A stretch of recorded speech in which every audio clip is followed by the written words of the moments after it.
गदा देकर सुंदर बसोया जी,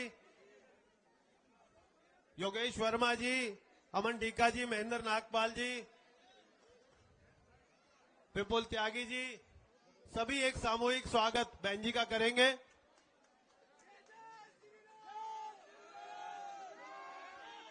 जय श्री राम, जय श्री राम।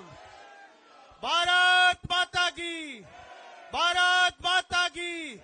Bharatiya Janata party, Bharatiya Janata party. श्री नरेंद्र मोदी, श्री नरेंद्र मोदी, श्रीमती रेखा गुप्ता, श्रीमती रेखा गुप्ता। मैं अब आग्रह कर रहा हूं कि दिल्ली की यशस्वी मुख्यमंत्री बहन रेखा गुप्ता जी के वहां आए और अपना संबोधन रख के एक बार जोरदार तालियों से बहन जी का स्वागत करें। छोड़ दे, किसी का नाम नहीं ले रही। बैठ। बोलो छठी मैया की।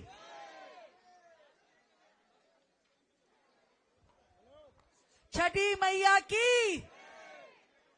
अरे भैया, इतने लोग हो आगे से पीछे तक और इतना हल्के से जयकारा लगाओगे तो छठी मैया फिर तुमको क्या बोलेगी? कुछ बोलेगी? खाना नहीं खा के आए ना ये लोग? बोलो छठी मैया की। हाँ, अब कुछ आनंद आया। आज मेरे वजीरपुर के आप सभी भाई बहनों के बीच में यहां पहुंच के मुझे दिल की गहराई से बहुत ही खुशी का अनुभव हो रहा है।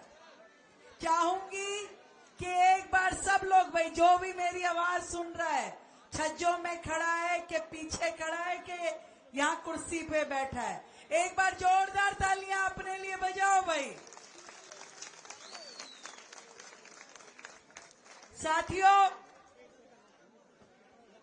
ये जो झुग्गी बस्ती है दिल्ली में, वर्षों से दिल्ली के अलग अलग हिस्सों में बसी हुई है। कोई 30 साल पुरानी है, कोई 40 साल पुरानी है और कोई उससे भी ज्यादा पुरानी है। दिल्ली में आए, गांव से अपने रोजगार के लिए, व्यापार के लिए और यहां आके बसे, मेहनत करी, मेहनत से अपने परिवार चलाया। पीढ़ियां बदल गई। आज की जनरेशन में तो जन्म भी सबका दिल्ली का ही है और वो सब आज दिल्ली का एक बहुत बड़ा हिस्सा है। पर मैं आपसे आज आपकी ये मुख्यमंत्री बहन पूछना चाहती है, इतने सालों से दिल्ली में हम इन झुग्गी बस्तियों में रह रहे हैं, जिसका नाम आप पूरी दिल्ली में देख लो जो मैं बोल रही हूं, किसी का नाम मिलेगा संजय कॉलोनी, किसी का इंदिरा कॉलोनी, किसी का राजीव कॉलोनी, किसी का कुछ और। यानी कि लोगों ने अपने नाम पे झुग्गी बस्ती बसाई तो सही, पर वो अधिकार आज तक इन झुग्गी वासियों को नहीं मिला जो उनको मिलना चाहिए था। गली नाली, खड़ंजा, शौचालय, पार्क जैसी छोटी छोटी सुविधाओं के लिए रोजाना तरसना पड़ता है। कई बार तो मैं देखती थी, क्योंकि खुद मेरी विधानसभा में भी हजारों झुग्गियां हैं, हैदरपुर गांव की, आयुर्वेदिक कैंप की, लोग नाली में झाड़ू भी खुद लगा रहे होते थे। कभी किसी जो 15 साल वाली सरकार आई, कांग्रेस की पंजे वाली, वो भी आई और आके चली गई। फिर झाड़ू वाली आई, 11 साल आकर के राज किया, परंतु ना कभी पंजे ने, ना कभी झाड़ू ने गरीब का दर्द समझा। कभी कोई शौचालय ढंग के बने हो, कभी बच्चों के लिए पार्क हो, और भूल जाइए कभी किसी झुग्गी में बच्चों के लिए झूले हो, कभी नहीं दिए उन्होंने। एक ही नारा था कि गरीब को गरीब रहने दो, जहां पड़ा है रहने दो, और उसको डराते रहो बस कि अरे बीजेपी आई, ये हो जाएगा, वो हो जाएगा। साथियों, मैं आपको बताना चाहती हूं, अपने इन भाई बहनों को, 27 साल बाद दिल्ली में सरकार आई है, और एक षड्यंत्र चल रहा था दिल्ली में, षड्यंत्र कि कैसे ही सरकार के आते ही जानबूझ के तोड़फोड़ मचा दो, षड्यंत्र चल रहा था। क्योंकि कंप्लेंट लगाने वाले भी वो झाड़ू वाले थे, वो आप ही थे जो कंप्लेंट लगा लगा के कि देखिए इस जमीन पे बसे हैं, देखिए उस जमीन पे बसे हैं। यदि आपकी ये बहन उस समय खड़ी ना होती अंगद के पैर के जैसे, जम के यहाँ पे निर्णय ना लेती, तो ये झुग्गियां बचती नहीं, ये तो तोड़ने पे उतारू थे। इन झुग्गियों को बचा करके हमने दिल्ली में एक बहुत बड़ा निर्णय लिया, जो आदरणीय प्रधानमंत्री नरेंद्र मोदी जी ने कहा, और आज जो इस मंच से मैं आप सबके सामने कहने जा रही हूं, मेरी बात को ध्यान से सुन लो। कोई और नहीं बोल रहा, आपकी दिल्ली की मुख्यमंत्री आपको बोल रही है कि दिल्ली में एक एक झुग्गी को पक्का मकान आपकी ये बहन देगी। हर एक झुग्गी को। कांग्रेस की सरकार थी, उन्होंने क्या नियम बनाया? उन्होंने नियम बनाया कि 2006 से पहले जो झुग्गी बसी हुई है और 15 से पहले जो रहता है, केवल उसको झुग्गी में मकान मिलेगा, केवल उसको। 50,000 फ्लैट बन के तैयार थे दिल्ली सरकार के 20 साल से, पर दिए नहीं किसी को भी, दिए नहीं किसी को। मिट्टी हो गए, टूट गए, जर्जर हो गए, ढह गई दीवारें उन मकानों की जो सरकार ने करोड़ों रुपए लगा के बनाए थे, पर किसी गरीब को दिए नहीं। मालूम है ना, वो साबदा घेवरा के, वो भलसवा के, वो जितने फ्लैट थे, सारे के सारे वर्षों तक बने रहे, करोड़ों रुपए लगे। अरे इससे अच्छा तो सीधा सीधा जनता को दे देते, तो वो अपने मकान खुद ही बना लेते। कितने लोगों ने अपने पैसे भी जमा करा रखे थे पिछली सरकारों के पास मकान लेने के लिए, पर उनको भी मकान कभी नहीं मिला। कभी मिला क्या? कभी नहीं मिला। मैं आपको ये कहना चाहती हूं, देश की राजधानी में पहली बार नरेंद्र मोदी जैसा नेता आया है जिसके दिल में गरीब का दर्द है, जिसके पेट में वो आग है जो आपके पेट में है, जो किसी ने महसूस की है, तो वो नरेंद्र मोदी है। गरीब माँ का वो बेटा जो जानता है कि गरीब अपना गुजर बसर कैसे करता है। तभी तो उन्होंने गांव गांव में शौचालय, घर घर में उज्ज्वला का गैस कनेक्शन, और कोविड के समय में याद है कि नहीं याद है, कोविड से लेके आज तक अगर अनाज हमारे घरों में दिया तो किसने दिया? मेरी बहनें बताएंगी किसने दिया?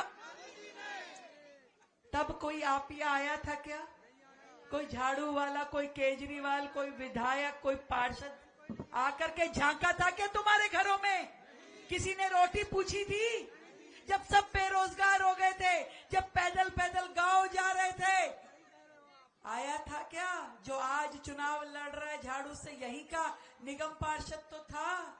कभी किसी को 2 रुपए की मदद की क्या? कभी नहीं की।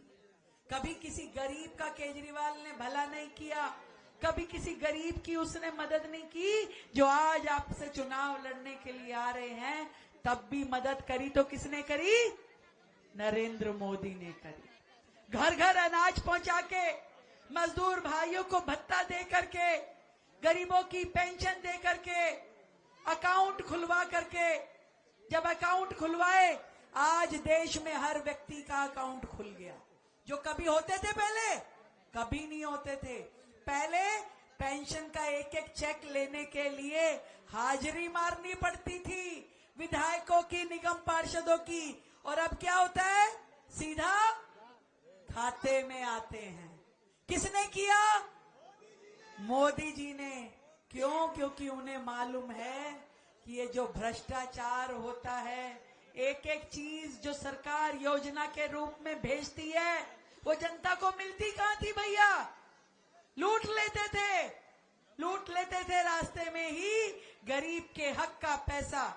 पर अब वो दिन चले गए। और अब आपको मैं बताना चाहती हूं, ये देश की राजधानी दिल्ली, जहां लाखों मेरे पूर्वांचल के भाई बहन वर्षों से यहां रह रहे हैं, मैं आज आप सबके सामने, इन मीडिया के भाई बहनों के सामने कहना चाहती हूं, दिल्ली किसी एक के बाप की नहीं है, दिल्ली हम सबकी है, सबकी है, आपकी है, एक एक व्यक्ति की है, जो आप सब यहाँ खड़े हो। और दिल्ली के साधनों पे आप सबका अधिकार है। इसलिए हमारा ये प्रण है कि किसी का भी मकान अब टूटेगा नहीं, और जिनका टूटा है उनको भी घर देने की जिम्मेवारी हमारी है।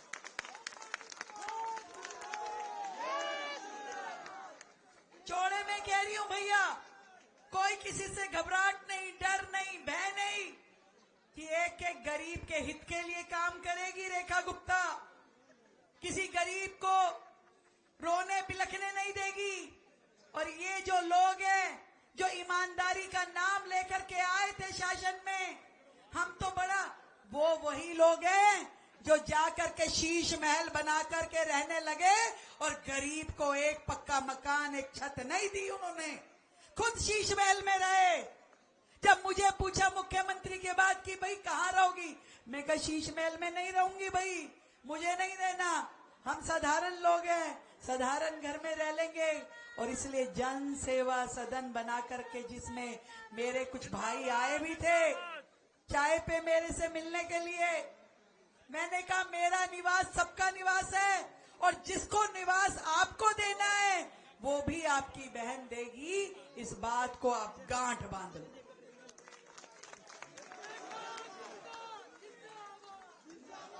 पहली बार दिल्ली में देखा ना छठ कितनी भव्य हुई, किस किसने देखा?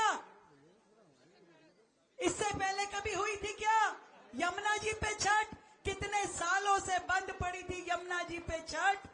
वर्षों बाद आप सबके आशीर्वाद ने, जब आपने बटन दबा करके ये पूनम भारद्वाज को विधायक बनाया, तब जाकर के, जब आपने अपनी बहन को मुख्यमंत्री बनाया, तब जाकर के यमुना जी पे छठ शुरू हुई। और दिल्ली में पहली बार कोई मुख्यमंत्री खुद जाकर के सूरज को दोनों टाइम का अर्घ दे करके आई, खुद जाकर के।